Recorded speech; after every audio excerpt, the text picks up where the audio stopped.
Namaste and welcome to the Festival of Bharat. My name is Vaibhavi Naik and I welcome you to today's show. We are joined today by an esteemed guest from across the ocean. With a strong belief in Dharma, she works to propagate its teachings through Kirtans, yoga, parenting, and not very unlike us, a YouTube channel of her own. Please join me in welcoming Kishori Jani ji. Namaste Kishori ji. Namaste. Thank you so much. It's really Kishori ji, wonderful. sorry. Go on. Wonderful to be here with you all. And I've been following this channel for a long time, so I'm very honored to be here with you today. Allow me to introduce my guest at this point. Kishori Jani ji is a mother of four, a Sanskrit teacher, and a Vedic wisdom coach. Born and raised in India, she gained a deep understanding of the Vedic scriptures and was trained in monastic life. She then moved to Los Angeles to pursue a degree in biochemistry and also worked at a university for many years. This unique blend of spiritual upbringing and professional skill has enabled her to share timeless Vedic wisdom in a more applicable and relevant way. Kishoriji is not very different from us in that she has a YouTube channel, an eponymous YouTube channel. She has a unique and a powerful way of expressing her faith in Sanatan Dharma, which has led to many viral clips of hers, which often feature the Jani family. She now regularly shares Bhagavad Gita wisdom, kirtans, and spiritual family insights to inspire others and to enjoy the benefits of the Bhakti Yoga tradition.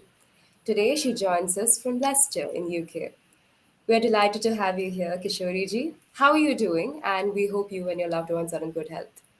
Oh, thank you so much. We're all doing very well, thank you. The summer is finally here in Britain, so we're smiling. It's nice to know. Let's dive right into the questions. You said you grew up in India, you were raised in India. Let's start from the beginning. How did your relationship with Dharma come to be? Right. So my mother is American. She was born Catholic, but then she met her guru, Srila Prabhupada, and became a Sanatana Dharma practitioner. So she's American, and my father is Hindu from Gujarat. He was originally a Brahmin, and he was in America in the 70s doing his master's in civil engineering.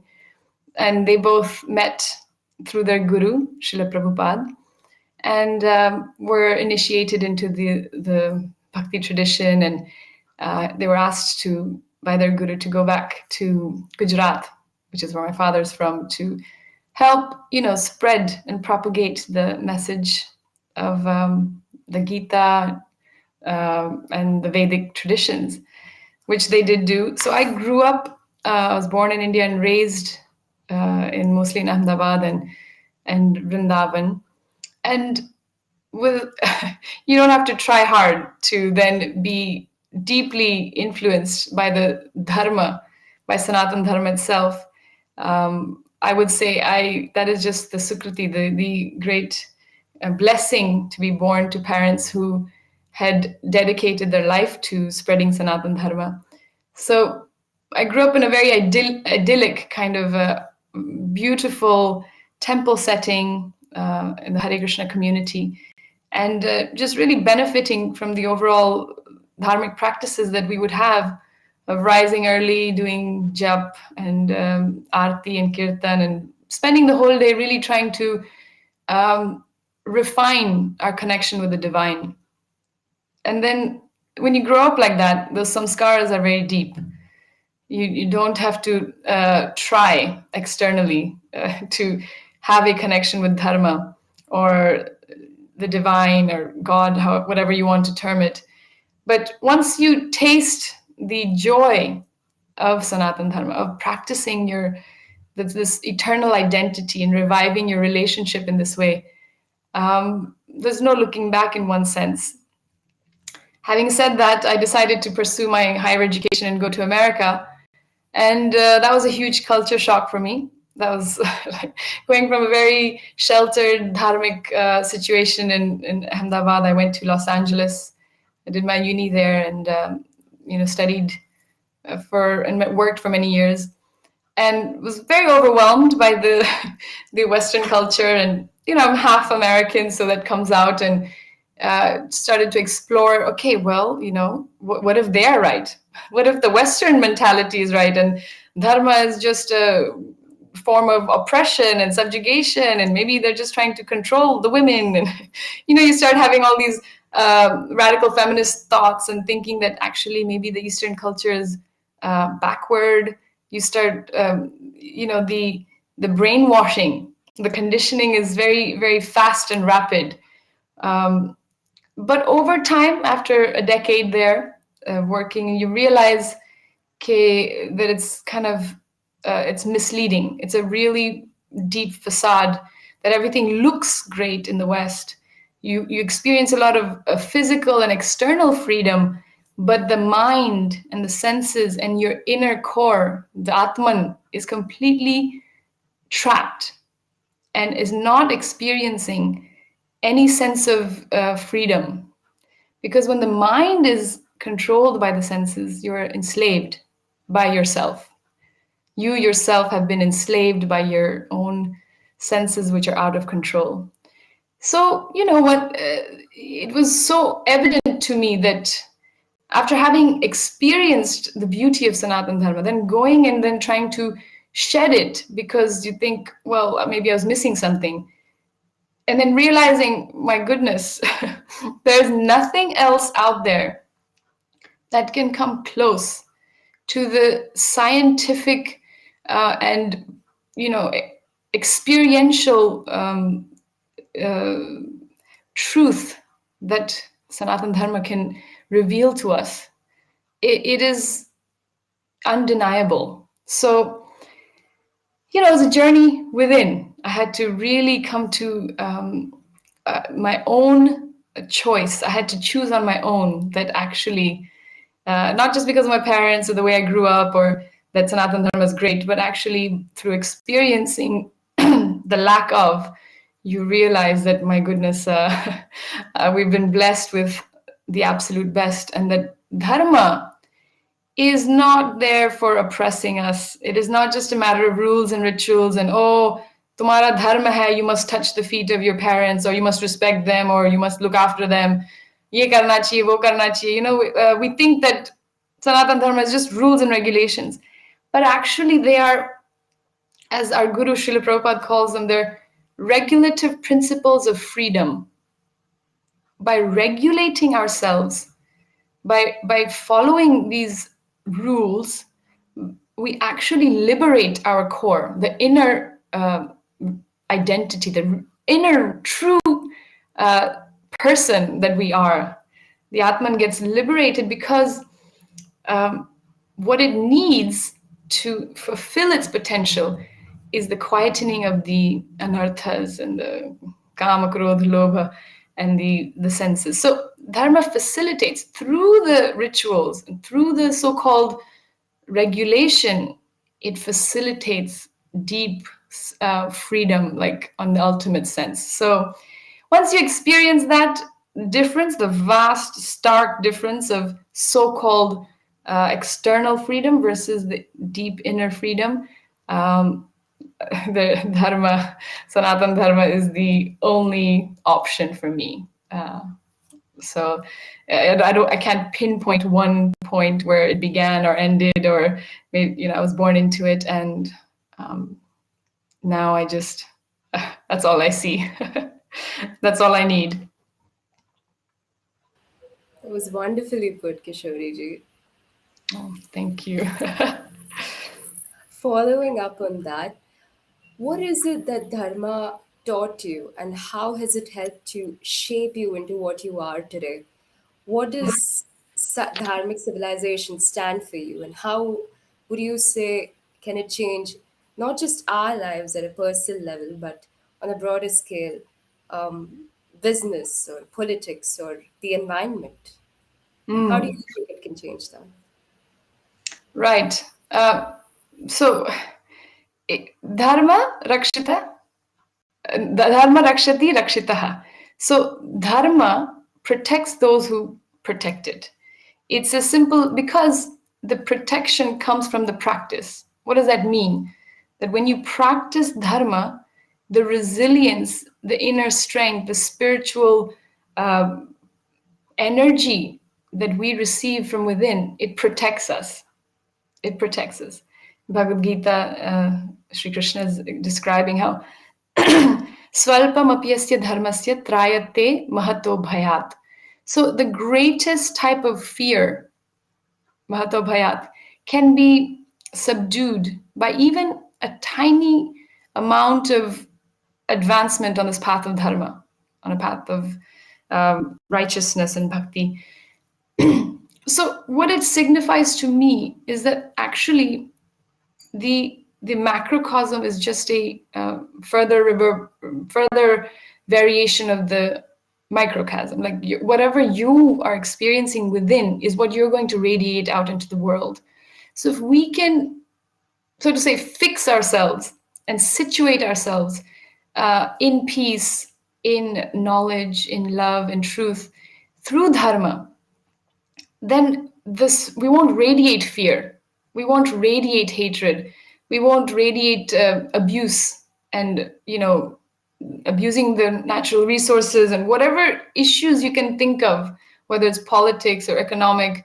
Why is there such a disparity in society? Why is there such a global climate issue? And any issue that you can think of truly is a reflection of a disturbed inner identity that we have.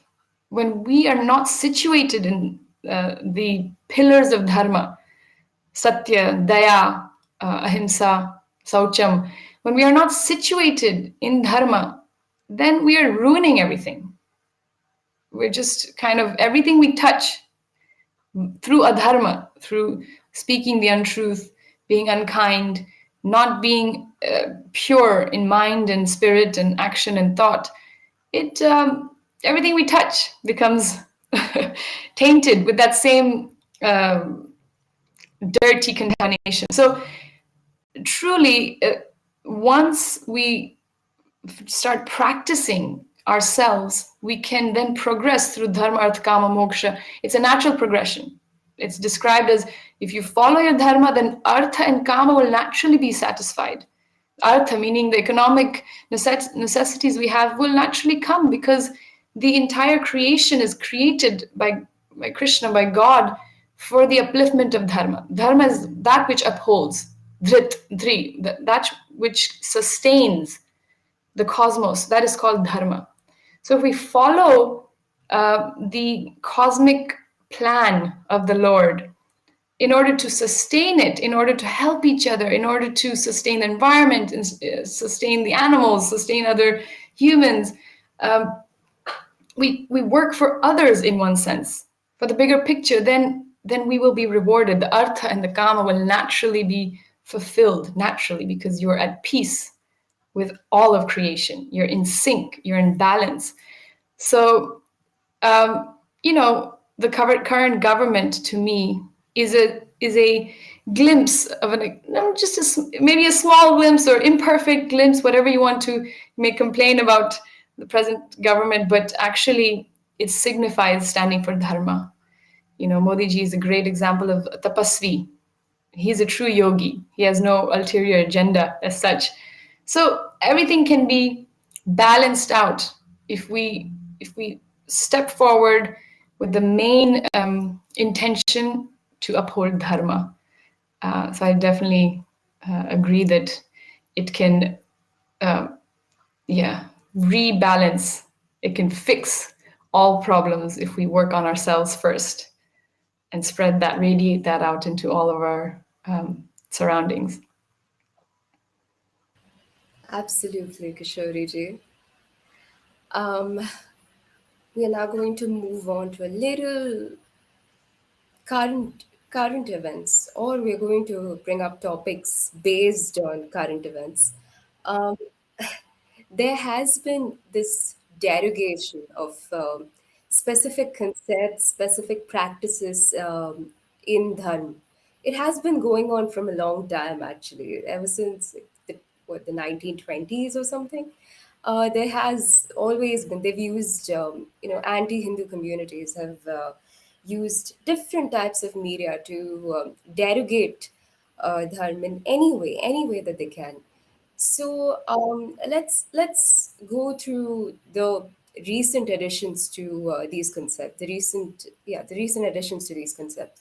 Can we take this opportunity to explain to our viewers both the significance and the iconography of the Shivling and the Yoni Peetham? Right. That's the favorite point of attack, isn't it? Oh, the Hindus, they worship such strange things as phalluses and all that. That's such a. But part of me just thinks, Vaibhavi, that they don't deserve to know the truth. Forgive me for saying this, that there's certain things that are part of the Vedic culture that are not for everyone. Let them think that it's just a phallus and whatever nonsense they want to propagate, because that wisdom is actually not for everyone. Not everyone is worthy to understand the the magnificence of what it signifies. I'm a Vaishnava, so I'm not going to be able to give you the perfect answer of the Shiv Lingam and the Yoni, but my understanding that it represents the cosmology, the Vedic cosmology. How does creation happen?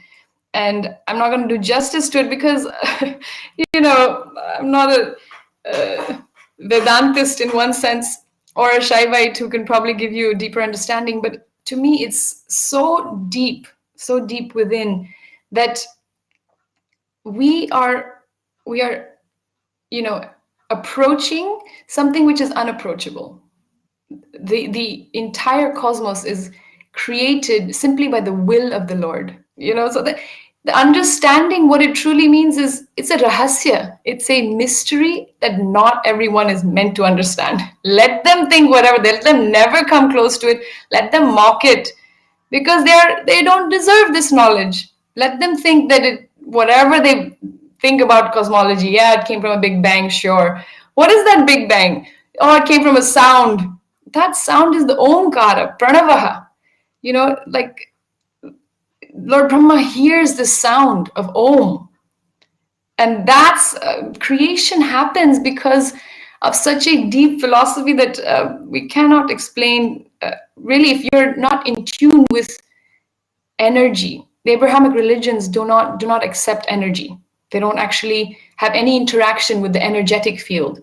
So to them, everything is black and white. Well, that's a lingam and a yoni, and that looks like a phallus. So how absurd is this culture that they have no concept that Prakriti, energy, is inseparable from the supreme being, and it's part and parcel of him. But I have no problem when I see them mocking it. I just think, hey ho, maybe in another lifetime they'll be able to come close to grasping even an ounce of what it represents. So we just have to do our own swadhyaya. I keep saying this, as Hindus, as worshippers of Lord Shiva, we should understand the real tattva. We should understand for ourselves. Instead of, what's really sad for me is most Hindus will just completely reject the idea, and they become scared and embarrassed, and because they don't understand it. And therefore, so quickly they just succumb to the idea that it's all just BS. It's all just useless. And of course, then they're going to convert or become atheist and agnostic, but they don't take the time. Soon as a little bit of, controversy comes in our face, we just crumble. So it is our duty to do the swadhyaya, to do the research, to do the study of our shastras and understand the mysteries for ourselves. Otherwise, we'll be no different to them, to the ones that attack the idea of the lingam and the yoni, that if we can't defend it, then we have no right to that knowledge ourselves. Rightly said, Kishori ji. It's in fact the need of the hour for us as Hindus to really know our scriptures, really know our texts, really know the teachings, and to understand it. Because, yeah, Mm-hmm. right, you said, if we don't, then who else will? Mm. Um, um, Adding on to that question, just like the Shivling and the Yoni, there is also another concept, which is Murthy Pujan, which is incorrectly described as idol worship. So, what exactly is Murti Pujan? And tell us why and how it's not we cannot it cannot be described as idol worship. And can Mm. you also explain both the adhyatmic practice and the science behind Murti Pujan? Right. So murti, technically does not mean idol, obviously. It means just a form or a vigraha. You can say pratima. Um, we like to say vigraha, Shri vigraha. It's the form that we worship and God and the Supreme Lord out of His unlimited mercy. It is an act of divine compassion that he will enter into the vigraha. He will consecrate the deity. He will reconsecrate it, and he enters into it and allows us to have access to him or her. Any devi, whatever pujan you do of any murti, it it is a much deeper understanding of divinity. Again, like I said, the Abrahamic religions do not deal with energy. They just have no concept of it. They don't accept anything that they cannot see. Maybe God has his energies, but we cannot interact with it, is pretty much the idea that um, and that causes a real obstacle in understanding why murti would be a direct conduit of divinity. It is not that we are not ridiculous to think that whatever murti we have in front of us is the exact form of God. No, they can be imperfect in so many ways, but we know that God, out of his unlimited compassion, because of our shraddha and our need to connect with him in a very tangible way, he they she he worshipping a shakti murti, that's fine. They enter, divinity enters into the pratima, into the murti, to allow us access. It is out of their compassion, it is out of their mercy. And this transfer of energy can only be understood if you can view the supreme reality as being all pervasive, all around you, in every single atom, every single particle around us, within us in the form of Paramatma, all around us in the form of Brahman, and Sakshat Bhagavan as the Supreme Personality. See, this is very nuanced. The Abrahamic religions do not accept that there can be so much nuance in the Vedic traditions. They have no understanding of it. So it is not just that we worship God in the tree and the stone and that's it, and we don't have a higher understanding. That is just one aspect. The Parabrahman, his all pervasive energy, is just one aspect of it. Then he's got in the localized form as Paramatma in the heart. He never ever leaves our side. He's there eternally. So God can take so many forms, and there's so many aspects to his entirety. The absolute reality that is known as Parameshwar, the Supreme Lord. So my point was that if you don't have access to that energetic transfer and the power of the that God can express himself in any way he chooses, depending on our shraddha, depending on our power to call upon him. So when you do a yagna, fire sacrifice, and you consecrate, you kind of install, as they say, pran pratishtha. When you do through the channels of the Vedic, rituals, there's an entire science behind it. I can't explain the entire science because I'm not so expert on it, but there's so many purohits and the yagna pujaris that can explain it. They've studied the shastras clearly, and that energetic transfer is so real. It is absolutely, when you start experiencing it yourself, um, that's when the transformation happens. If we don't have access to, if we just think of God as this supreme mystery and kind of just energy that's inaccessible, or this person that's somewhere else and he has no, there's no expression of him in front of us at all. How are we going to connect? How do we build a relationship with that? So the Hindu tradition, the Vedic tradition actually of Murthy Pujan is to allow a deep and a personal relationship between the sadhaka and the sadhya. And you can see it in a simple interaction. Even my children, they now, they know that when we cook something, we take the food and we go and offer it to Krishna, to Lala, to Laddu Gopal. And in their mind, the samskara is formed. It's so deep that, oh, this little Lala, this little Gopalji is an expression of the supreme divinity. And he's so kind. He's so kind. Even though I've made this very imperfect meal, he's going to come. He's come and sitting in front of me, and actually he's going to eat this. We may think it's quite silly and naive, but actually the samskara for that child is so deep. And the faith that it builds, oh, that God, Krishna is everywhere. He's all around me and he loves me and he accepts what I am. He accepts what I have to offer.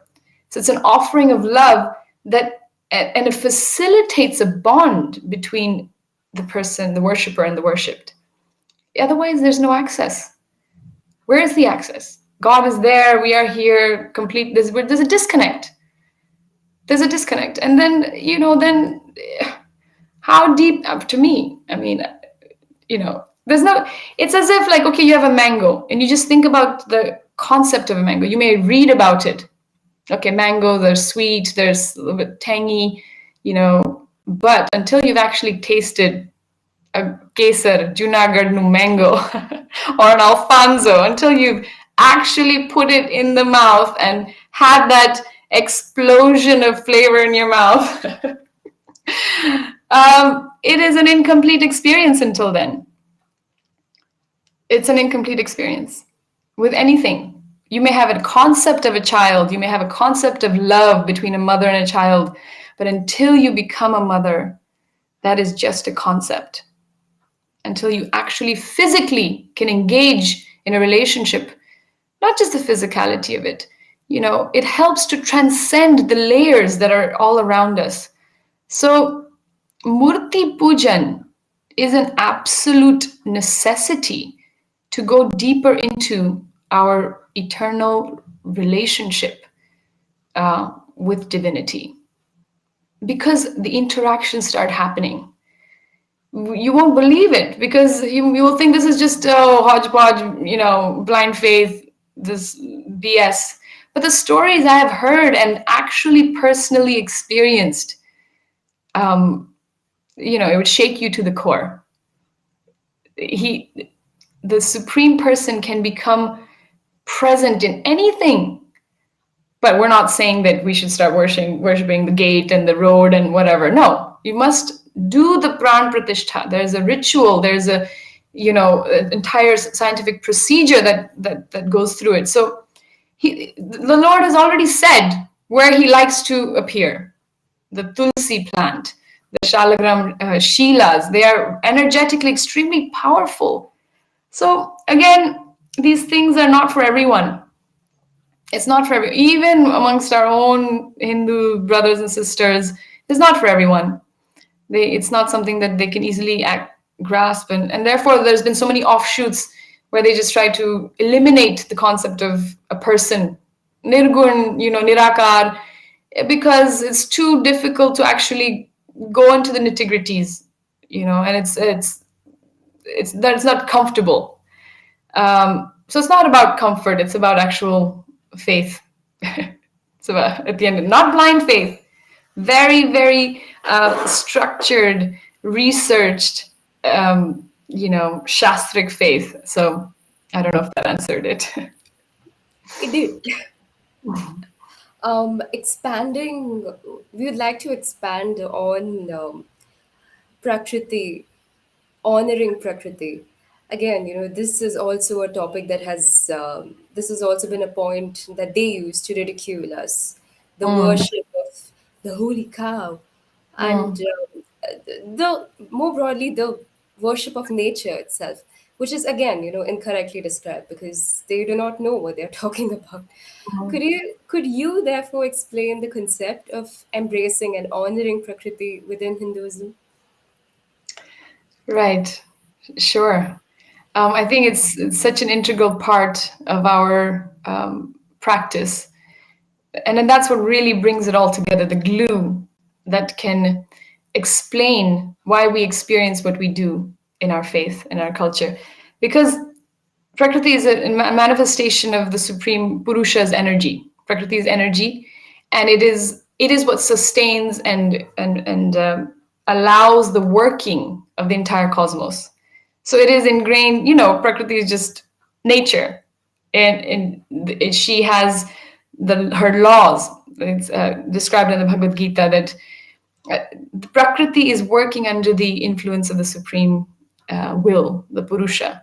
And as he wills, so she does. And the laws of nature are, she is responsible for the karmic reactionary laws, the modes of nature. It's such a deep science that you have to really go a little bit deeper than just the English version of nature, which would mean just trees and beauty around us. There's a much more nuanced understanding in the Vedic culture that actually the energy is in direct sync with the supreme will. So when you connect the two, that actually is fully connected with divinity. It's not just a physical manifestation of reality. Nature is not just nature as you see it. Cow isn't just a cow because actually energetically it is connected with the divine plan, the divine plan of sustaining us. She is Mata. She's why? It's not just like, oh well, because we drink her milk. That is a huge part of it, but it is much more nuanced than that. It's everything in the Vedic culture has a representation in a personality. Everything. So the bull is the personification of dharma, and the cow is a personification of Mata, right? So she's because she gives milk and because she's completely unexpecting in her um, expectation. She asks for nothing in return. Of course, modern day vegans will say, well, you shouldn't drink cow's milk and it's bad for you. But the concept of this is so sad for me because that means, and many Hindus are following it because they don't have a connection with the philosophy behind it. But milk is amrit. It is truly described as amrit, and without milk, it's described that it aids in our deeper spiritual understanding.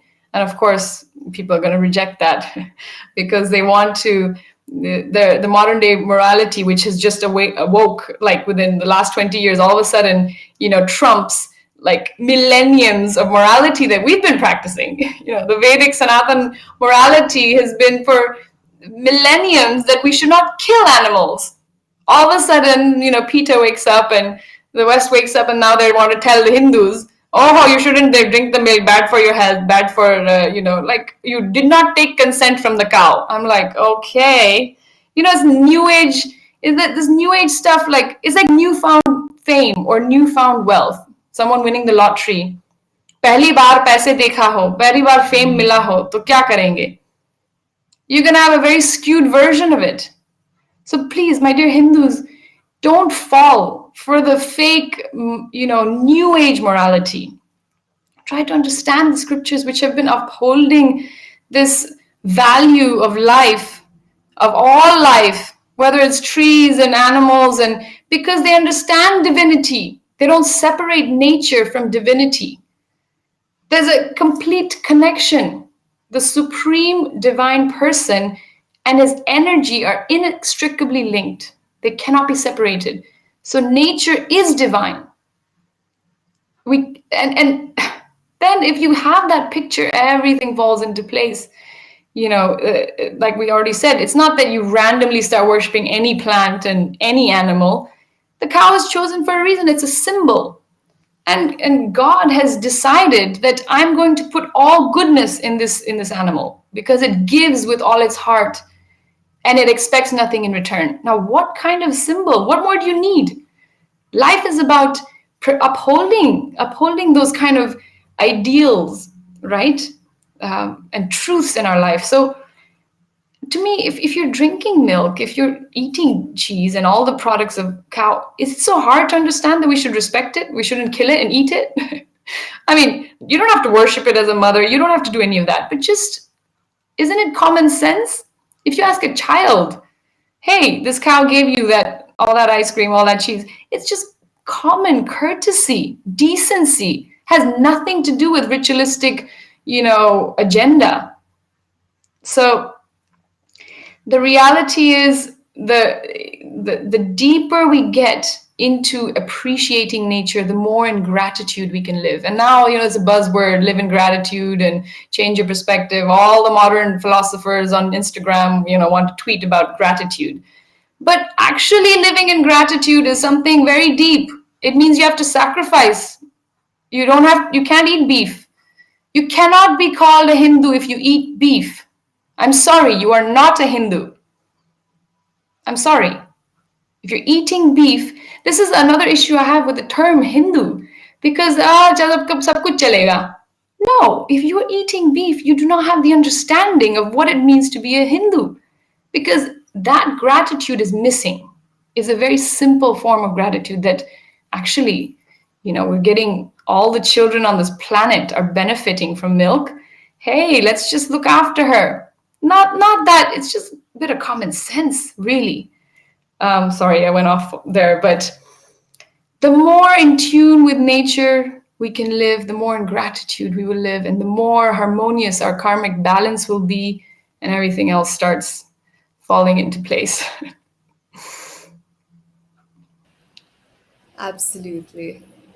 Now, Kishori ji, in Srimad Bhagavatam, Canto 4, Chapter 21, Text 41, it is said that at the advent of Kali Yuga, Narad Muniji asked Sri Vishnu about where he could find him in this yug. He said, where can I find you in the Kali Yuga?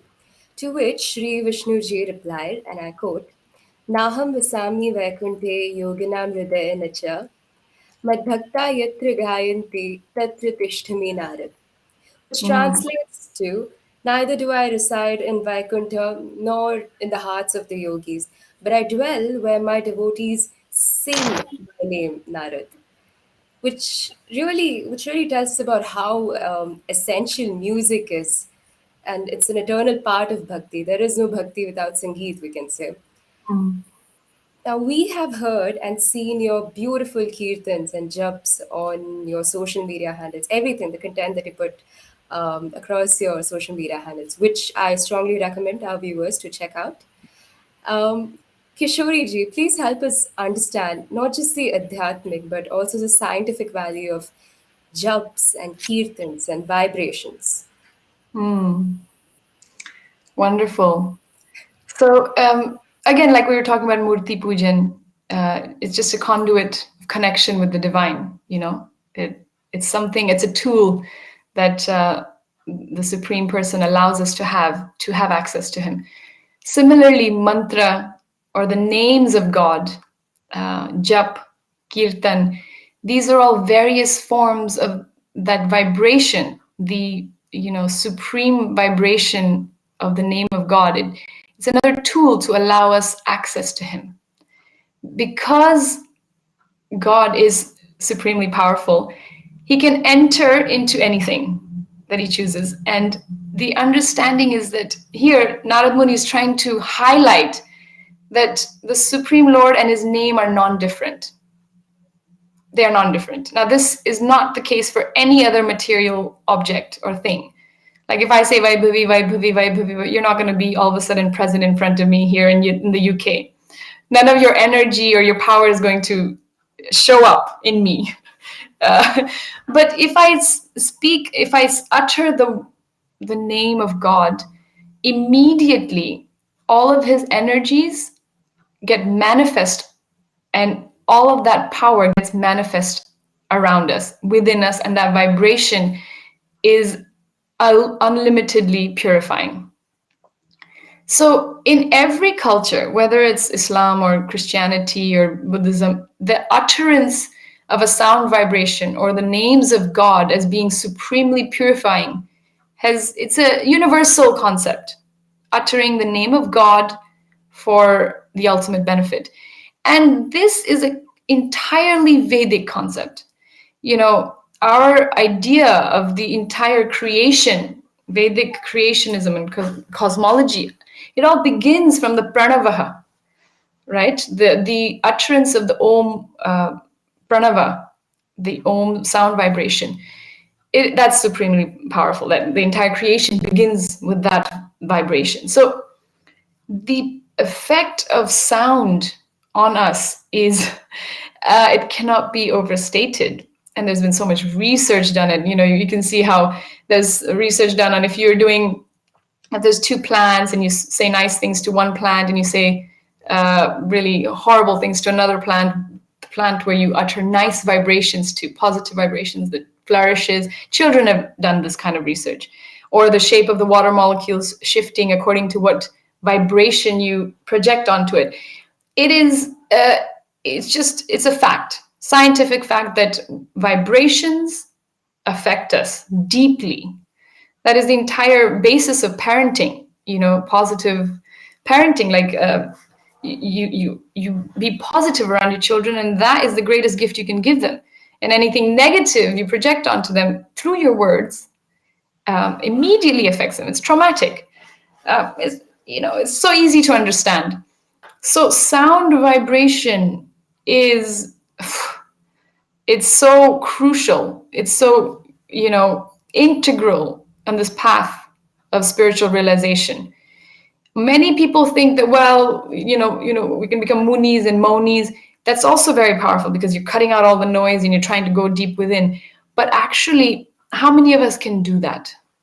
Krishna does suggest that we should do monam, but that's a lot harder.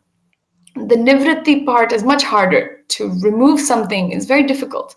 The pravritti part, to add something positive, is much easier. So you can add a positive sound vibration instead of cutting out all the negative. Does that make sense? That it would, right. Negation is much harder than positive addition. So Kirtan is just that. It is the names of God that have been specifically empowered for each age. Every different yuga has different recommendations according to the Vedas. And in the Kali Santaran Upanishad, the conversation between, again, Naradji and Brahmaji, his father, in which Brahmaji tells Narad that actually, although Narad is always chanting Om Namo Bhagavate Vasudevaya, the ultimate mantra, the Mula, Bij mantra, he's always chanting that, yet he was asking, my goodness, Father, this yuga that's coming is just so intense. It's so ridiculous. People will not be able to even utter that. Our memory, our lifespan, our ability is just going to be so diminished. And we are going to be in such a precarious situation that we won't be able to do any rituals, any yagnas with any kind of purity and power. So he's asking him, what should we do? And Brahmaji tells him, he gives him the Hare Krishna Maha Mantra, which is why we sing it all the time. So coming back to this utterance of God's name, Narad is telling that is where he truly is in this day and age, because even the Murthy Pujan, like we're saying, many people will not do it with full faith and love. The Murthy Pujan is pretty much pointless if you do not do it with love. If you do not do a true understanding. And so it's true. And I can understand why so many cultures left the whole idea, because it was not done properly. And then, the pujaris started becoming corrupt and they start taking the money and they don't really follow the practices. So there was a lot of corruption even in 500 years ago when Chaitanya Mahaprabhu started the movement of the Sankirtan movement of singing Kirtan everywhere on the streets and taking it to everyone, regardless of caste and creed. There was already a lot of corruption in the Brahminical class and the perversion of the Vedic standards. So we we have to be very careful, even with Murthy Pujan. But chanting God's names, Brahmaji tells Narada, there's no rule or regulation. If you simply utter the name of God, he becomes immediately present. Immediately. Because it's his kindness. It's out of the unlimited mercy in his heart. He's saying, okay, well, you guys are struggling, so I'm going to give you this easy way. So for this age, which is why every culture recommends it, not just the Hindus, there's something to it, isn't it? So I would highly recommend, if you haven't tried Jap, if you haven't tried Kirtan, just, take a moment, see for yourself, examine it. That science is there. If you utter a mantra, that which frees the mind, mantrayate, like that which liberates the mind. Om Namo Bhagavate Vasudevaya. Hare Krishna, Krishna Krishna, Hare Hare, Hare Rama, Rama Rama, Hare Hare. We just think, oh, it's the maybe Western. People have so many ideas of why we chant it, or it could be Om Namah Shivaya, it could be any Devi mantra. The mantra, because you get, according to your astha, right? So you chant a mantra so that you can connect with that form of divinity. Just try it. I would say any mantra for now and work your way through, because that is what will purify our vibration. We're feeling down and depressed and overwhelmed and anxiety and stress and leading to cancer and diseases. It's just all linked because internally we are not, we don't have that positive vibration. We've just become so overwhelmed with the layers of material baggage that we have. So we have to try to unburden ourselves from the mantra. So yes, we sing, even children can do it, and they truly, you can see that they enjoy it, which is probably why our video went viral, because little children are singing and chanting and playing instruments. It doesn't have to be boring and isolating and, kirtan, you do it, sangha kirtan, you do it with everyone, and the vibration amplifies. In sound vibrations, when it resonates, when you are in sync, when the frequencies are in sync, they can resonate. So that's what happens with sangha kirtan. It actually completely amplifies the profundity of the effect of the vibration. So yes, we're all for the kirtan, and that we truly feel the benefit and the presence, immediate presence of divinity all around, of Krishna entering his names and all being there for us. We feel the shelter. Beautiful insights, Kishori ji. Oh, One of the most significant contributions of our civilization to the world is yoga, and it is getting global recognition that's only growing. Explain the significance of yoga, Kishori ji, and how it can positively influence the person that practices it. oh, wow. What can be said? You know, another tool to connect with the divine. They're all just tools. This is all just the little gifts that we have to enable the union, the connection. What is yoga? It's a link between actually whatever we want. If we just want a superficial link between us and our body, us and our mind, then we can just pursue that. But the ultimate point of yoga is to connect the soul with the super soul. We are, Anu Atma, and there's a Param Atma. And yoga, that is the tool that allows that connection. Because as soon as we become disconnected, that has been the cause of all of our issues, the suffering and the cycle of birth and death, and the uncontrollable desires that lead to suffering, basically. All of that stems from disconnecting. So yoga is basically just reconnecting with the divine. But what's the global version of yoga is it's kind of stops on the physical level, which is not bad. It's great for health. It helps promote, peace of mind, memory, just anti, stress and anxiety. It can all help because, the body is a vessel for our spirit. It should be in balance. It should be looked after. Ashtanga yoga is a very much integral part on the journey to self-realization, on the journey to moksha. But if we stop there, if we think that yoga is just meant for the body, then sure, we might have a peaceful life for the time that we're following it, but the kicks from nature are going to keep coming, from Prakriti and Devi and Shakti. Those are going to keep coming because our karmas are such. So that is not enough for the eternal lasting joy that we are entitled to experience. We may experience a little bit of joy and comfort in our body, but ultimately I'm going for something much higher. It's not enough that I feel peaceful in my body. So it depends. What do we want yoga with? What do we want union with? What do we want connection with? You get to choose. It's in our hands. But obviously, in the Gita, Sri Krishna is describing different levels of yoga.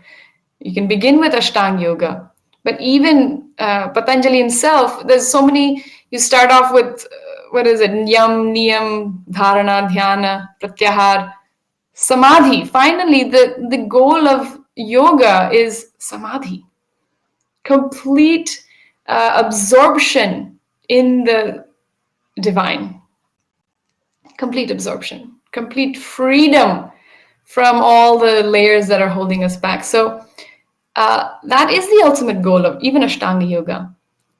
But Sri Krishna ultimately gives us the clue. He says, Yoginam api sarvesham madgaten antaratmanaha shraddhavan bhajate yo mam same yukta uttamo mataha.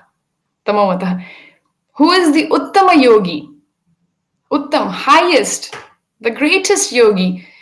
Some people say, oh, Krishna was just within yoga at the time, and when he gave the Gita wisdom, he was just in union with the divine. He's not the divine.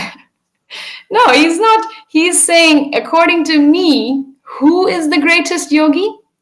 The one who worships me. He directly says that. So the goal of yoga is to experience this eternal loving relationship with the Supreme Person. He is a person, and you can have a relationship with him. And that is the greatest joy that we can experience. Everything else falls a little bit short on that.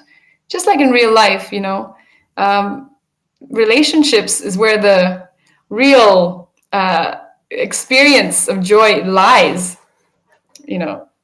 I'll just keep using the example of a mother and a child. What is the greatest love that is to be experienced in life? That's through the bondage of sacrificing yourself and for your children, and that leads to a joy that cannot be described. It has to be experienced. So relationship, that's where the ultimate yoga, the goal of yoga is for me. Beautifully put once again, Kishoriji. Speaking of motherhood and parenting, you are often joined by your lovely kids in your videos. Dharma encompasses every aspect of our life, even parenting.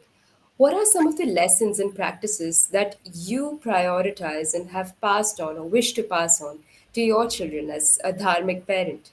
And how do you think can dharma equip a parent to be the best version of themselves, the best parent to their child? Wow, beautiful question. Right. All the information necessary for this eternal concept of parenting. It's an eternal concept. It's not like we are the first generation to be parents. It's actually given in the Shastra that in the beginning stages you just spoil them. Up until 5, you shower them with unconditional love. Then in the next phase of their life, you teach them discipline. And after that, after the age of 15 or 16, you become their friends. So we just follow that in our day-to-day of working with the children, so that they can just experience what is the benefit, what is the joy in the practice for themselves. It's not so much about preaching to them or telling them about the philosophy as much as it is about just being a positive, smiling, loving person around them. So when you imbibe dharma, when I feel like, when if I follow dharma, I will be feeling it in my core, and I'll be radiating it. And that is what children pick up on. They are energy absorbers, sponges. Children just, they're not listening so much to what you're saying. That too, I mean, they also pick up your way you speak, but more than that, what impacts them throughout their whole life is the samskaras in terms of acharan. How are we going about our day-to-day routine? What are we doing? The acharan is much more powerful than prachar. Achar versus prachar. What we do is much more powerful than what we say. So if we want to truly pass on the dharmic values to our children, we've got to be following it. It's not that we do something, but then we read a book and say, oh, but the Mahabharata says this, or the Ramayana says this, and our forefathers said that. I think that's useful. It can be informational, but it will not be transformational. It will not actually change us to our core. It will not help us be truly resilient against the forces, that come into our lives on a regular basis and, disturb us. If we want to have that inner spiritual strength and resilience to get through life, if we want the protection of dharma, we've got to follow the principles of dharma. For that, we have to understand what is dharma. So how do we get the children to be a part of it? It has to be a natural, unforced thing. And it has to be fun. We try to make it as fun as possible. And it is. All the rituals of the Vedic tradition are actually meant to be enjoyable. They're not supposed to be, oh, we're sitting there and everyone's miserable. And the arti, we have so much fun with the arti. We start off, and the little one blows the conch shell, the shank, and then we just allow them to be themselves. That is why, again, this Murthy, Pratima, at home, they're not pran pratishthit. They are not, to the same level as at a temple. But even the rituals at home are such a deep impression for them. Like I said earlier, they offer their food to God, and we have the concept that everything should be blessed. If Krishna blesses the food, then it directly affects our life. And every concept that you can think of, if you practice speaking satya, you don't gossip about other parents, you don't talk ill about other religions, you don't. If we practice all of that, then the child will, without even saying a word, they will pick it up. They will. Yeah, my advice or the way we do it is just, that's how we learned it. I grew up in that way, that if you're following it, if you see what's being followed, naturally, sooner or later, this is another thing, do not have expectations that the child will pick it up immediately. Like I said, I had a journey. I went to America for my college, tried to shed all of the dharmic aspect, consciously wanted to shed it all and give it up. But the samskaras are so deep that when the time comes, that inner strength and the resilience and the spiritual practice will most definitely, come to use. It will be reawakened at the right time, because he's there in your heart. He knows what we need, and he provides. He says in the Gita, from me comes remembrance and forgetfulness. When we ask him to forget him, then he allows us to forget him. And we ask him, I want to remember you, he allows us to remember him. So when the time comes, it all comes rushing back. So the samskaras, they are not just silly rituals. Every single samskara we take seriously. Garbhodan sanskar, Namkaran sanskar, Chudakaran sanskar. I mean, the actual, these are so scientific, so powerful, and lifelong. So, yeah. That was so nice to know because I'm pretty sure there are these are fairly unknown, comparatively unknown aspects about parenting in Dharma, Mm, which we all need to know about, especially the parents, especially yeah, the people who are going to be parents. mm. Yeah, there's not much I don't know dialogue about this out there. Vedic parenting. Most Yeah. of the time, it's very confused with like, oh, they're just a lot of physical violence and just forcing and oppressive, and even Hindus. It's not untrue. There has been a lot of distortion and just parenting has become oppressive in the previous few generations because they want they want everyone to follow the rituals without a deeper understanding of what the samskara indicates. So, for example, well, you should respect your parents. Why should you respect the parents? If we explain it to the children that actually the blessings in our life flow from them directly because they have given their entire being in creating us like the mother, you know if we disrespect the mother, the karmic rupture is so profound that actually there's no chance of being um, peaceful in your life. If we explain it not out of fear, but by explaining that karma is directly linked to gratitude, is directly linked to that if someone has done something for you, you now must acknowledge and reciprocate.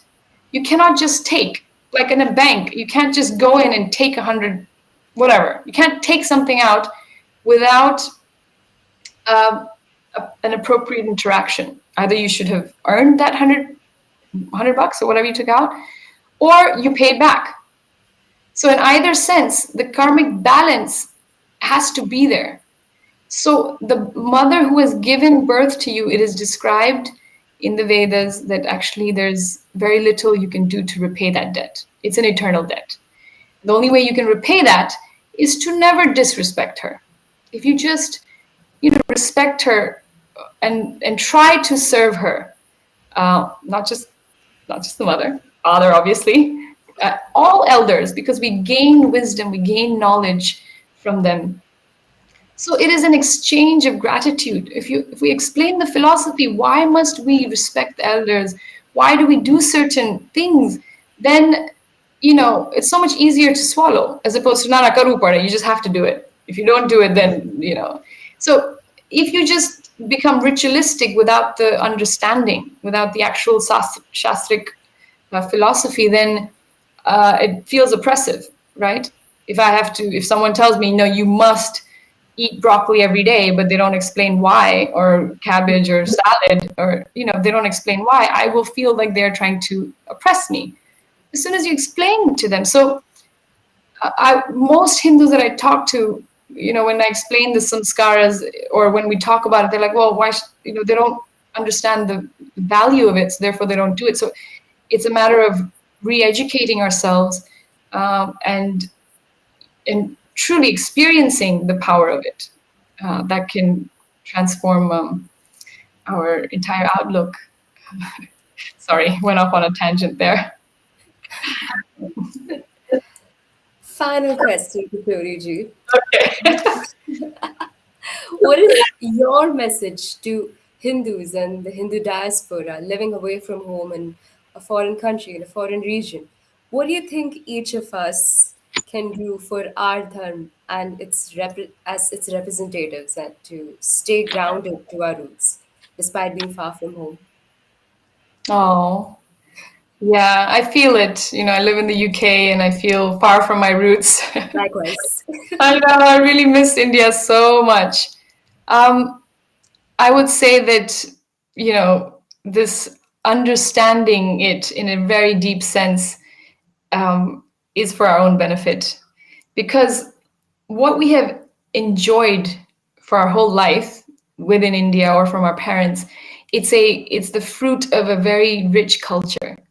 And then when we go abroad and we actually feel the lacking of it, all of a sudden you get that culture shock, like, oh, why does it feel so like something's missing? Why does it feel like that?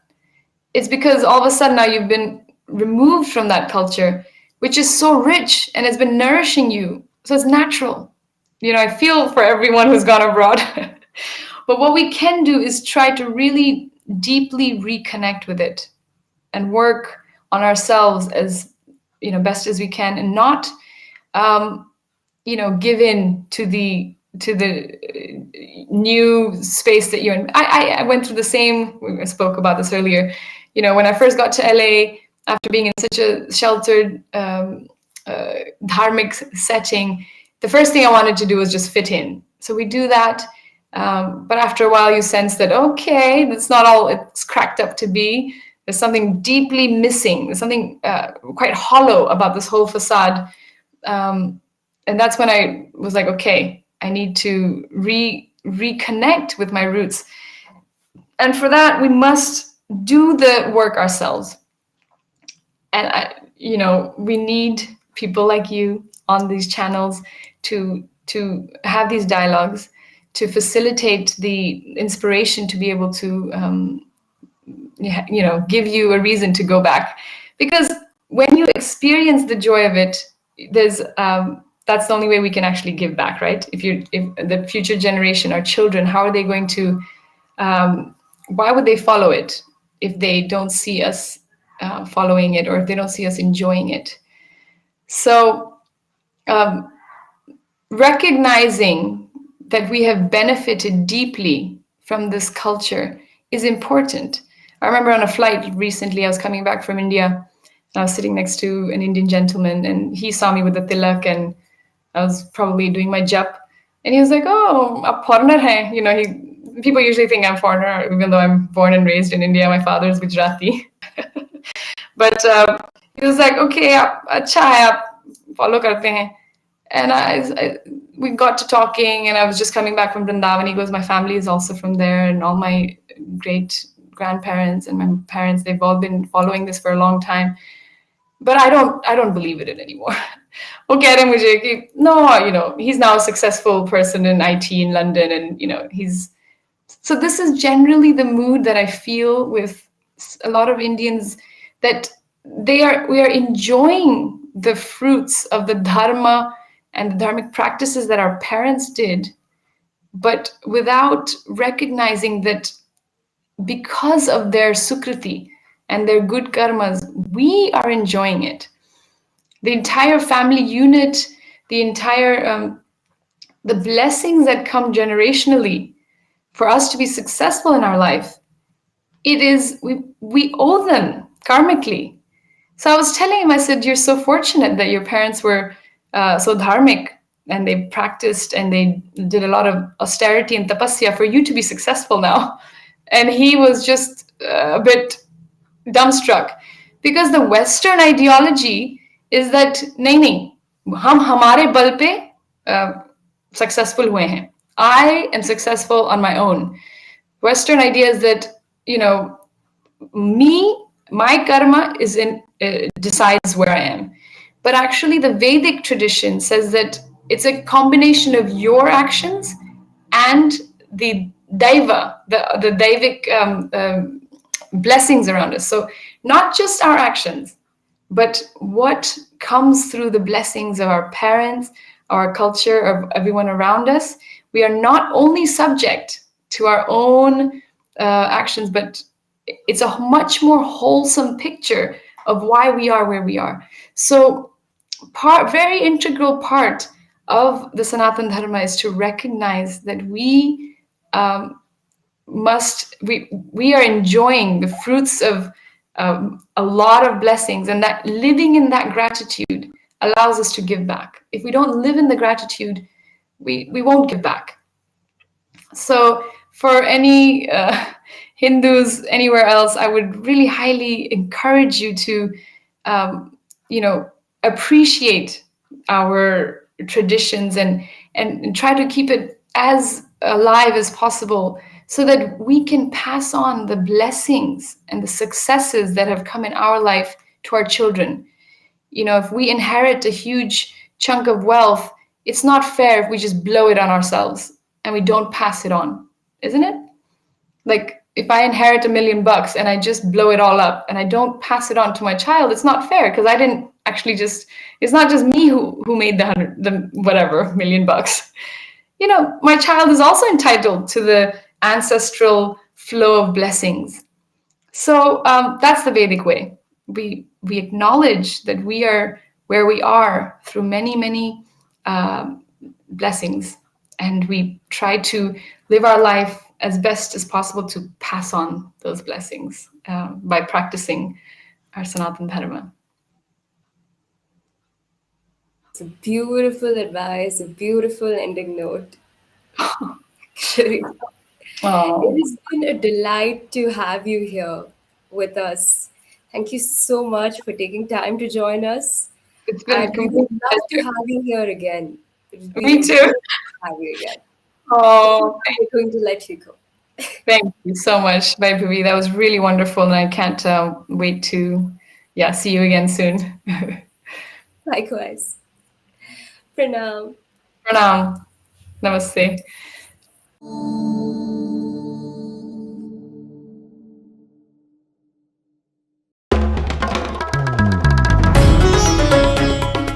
Namaste.